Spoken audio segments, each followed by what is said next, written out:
So it's my birthday today, and I've had a lot of people contact me and ask me, like, what are you doing for your special day? And it's funny to say that I am home with 3x5 cards and an inky pen and my journal and notes because I'm excitedly preparing for the 3 hour online workshop that I'm doing tomorrow about the way you do anything is the way you do everything.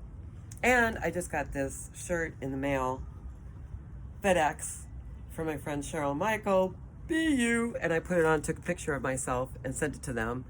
And then I thought, hey, I wanna dip in here too, because first of all, I wanted to read this quote. It's by me. A relevant conversation is only as rich and satisfying as its members.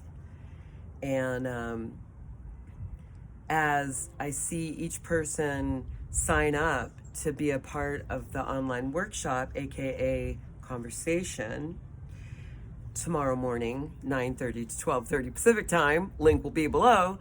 I'm like, oh, that person is stepping into the conversation. That just changed it a little bit. It just got smarter, or it just got better researched, or it just got more introspective, or it got more pragmatic, or, like whatever each person brings as they enter the conversation. So a relevant conversation is only as rich and satisfying as its members. So I'm so delighted as each person signs up into it, and they are going to, of course, contribute to it.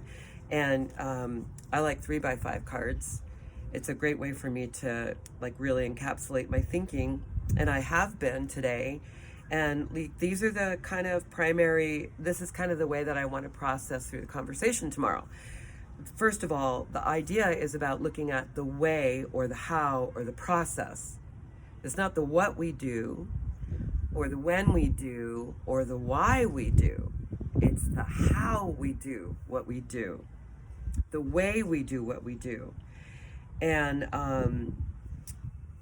I want to look at that through a couple of different lenses. One is just like the right now lens, like the recent activity, like what has shown up already on the front line of your life, maybe even this morning, maybe, and this morning I'm thinking will be tomorrow morning, but you know what I mean, recent activity where you could just look at what am I doing, how am I doing, and in particularly looking for ways that are causing suffering of any kind.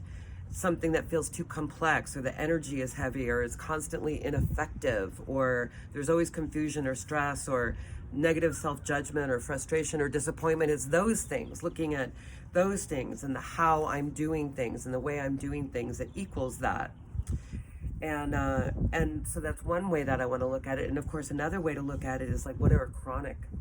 That's where the Groundhog's Day comes in. What are truly Groundhog Day things that just keep coming up and coming up and coming up, and you're like, how do I keep getting in my own way in this way?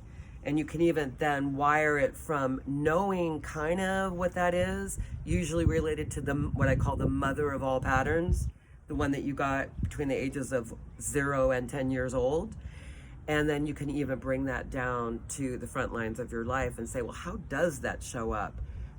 In the way that I communicate? How does that show up in the way I'm looking at it from all these different angles? Attachment styles, communication styles, coping mechanisms, self-esteem, behavior patterns, trust issues, emotional regulation issues, decision-making, need for control, perfectionism.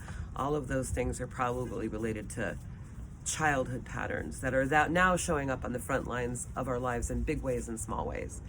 Anyway, I still encourage you to jump into the conversation with me. It's going to be glorious. And then tomorrow, after that, I'm going to party all afternoon for my birthday. I'm just sort of delaying it. Talk to you later.